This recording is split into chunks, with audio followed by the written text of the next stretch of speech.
alhamdulillah, sehat, bahagia, sejahtera. Allahu Akbar. Anak-anak kelas 10 RPL dan 10 TKR SMK Musi yang saya cintai dan saya banggakan. Hari ini materi kedua tentang fikih, yaitu tata cara atau kaifiyah tentang toharoh. Toharoh sendiri diartikan sebagai mensucikan diri atau membersihkan diri dari hadas dan najis. Dalam Al-Quran sendiri dikatakan, terfirman dalam Quran surat Al-Baqarah ayat 222, Innallaha yuhibbut tawwabina wa yuhibbul mutatahhirin. Sungguhnya Allah menyukai orang yang bertaubat dan menyukai orang yang menyucikan diri. Untuk itu kita perlu tahu apa itu hadas dan najis. Hadas dan najis. Hadas adalah keadaan tidak suci yang mengenai seorang muslim sehingga menyebabkan terhalangnya orang itu melakukan sholat atau ibadah yang lain. Orang yang hadas atau punya hadas, maka tawaf yang dilakukan dinyatakan tidak sah. Sedangkan najis adalah apa saja yang dipandang kotor dan menjijikkan yang dapat menghalangi sahnya ibadah, dalam hal ini sholat dan tawaf. Dasar hukumnya tentang hadas dan najis ada dalam hadis Bukhari, kemudian hadas besar juga disebutkan dalam hadis riwayat Abu Dawud. Semuanya tercermin bagaimana kriteria dari hadas kecil dan hadas besar. Sedangkan najis disebutkan dalam hadis riwayat Bukhari. Untuk hadis ini bisa kalian lihat dalam buku paket fikih yang merupakan panduan untuk kelas 10 yang ada di perpus, kalian boleh pinjam di sana. Kemudian hal-hal yang menyebabkan hadas besar diantaranya mengeluarkan mani atau sperma. Peristiwa ini dapat terjadi dalam keadaan baik di waktu jaga maupun di waktu tidur. Kalau sudah bersuami atau beristri, maka otomatis hubungan suami istri ini juga harus dikatakan sebagai hadas besar. Terhentinya haid atau nifas orang dia juga melewati dari hadas.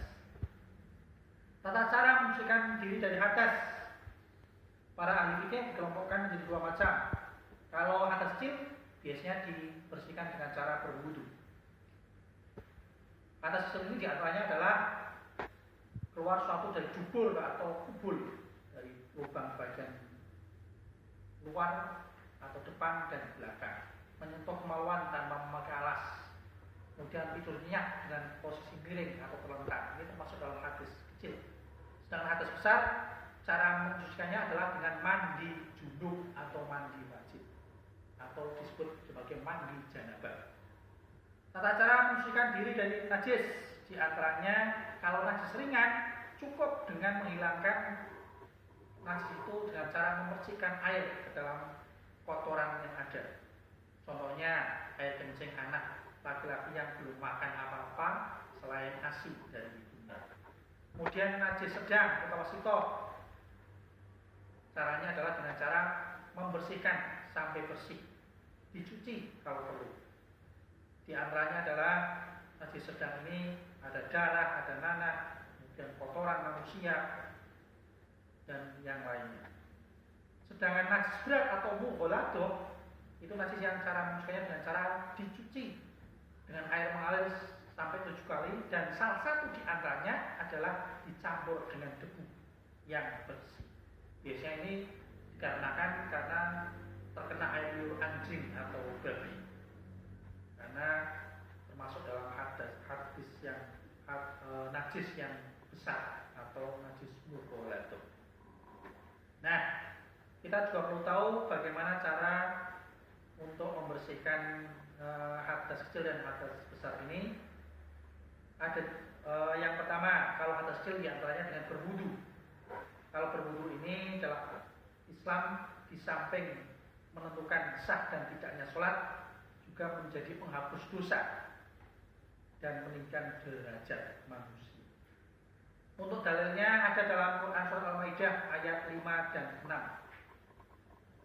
Kemudian tayamum sendiri dari bahasa sengaja untuk istilah adalah menggunakan debu atau tanah yang suci untuk menyapu muka dan telapak tangan. Karena ini merupakan rukhsah atau keringanan dalam Islam, sehingga orang tidak sungkan dalam beribadah. Agama tidak mempersulit kaumnya, tapi justru mempermudah. Tayamum sendiri dapat dilakukan bila seorang itu memiliki sakit yang parah yang tidak boleh terkena air, kemudian tidak mendapatkan air di kalangan tersebut, dan musim dingin yang berakibat fatal bila dia kena air, atau dia dalam keadaan bepergian atau musafir. Sedangkan mandi wajib adalah menghilangkan hadas besar. Nah, untuk tata cara tayamum dan mandi wajib ini hampir sama dengan berwudu. Sedangkan kalau mandi wajib, saya kira kita bisa tahu dari mulai niat. Biasanya niat untuk melakukan mandi wajib, nawaitul ghusla fi rafil hadasil akbar lillahi ta'ala, cukup. Kemudian mengucap basmalah, kemudian membersihkan polwan atau kotoran yang keluar dengan tangan kiri, kemudian ketika dibersihkan dengan memasukkan jari-jari tangan pada pangkal rambut dan wangi-wangian, menyiram kepalanya 3 kali, kemudian diratakan ke seluruh tubuh dan digosok, dan disunahkan untuk didahulukan yang kanan dulu. Kemudian membasuh kedua kaki, mendahulukan yang kanan, tidak berlebihan dalam menggunakan air, karena sesuatu yang berlebihan itu menyebabkan mudarat, lebih banyak mudaratnya. Nah, inilah sekedar pengertian bagaimana Islam mengajarkan tentang taharah, termasuk dalam bagaimana Islam mengatur sebelum ibadah orang Islam harus dalam keadaan suci dari hadas. Saya kira itu yang bisa saya sampaikan.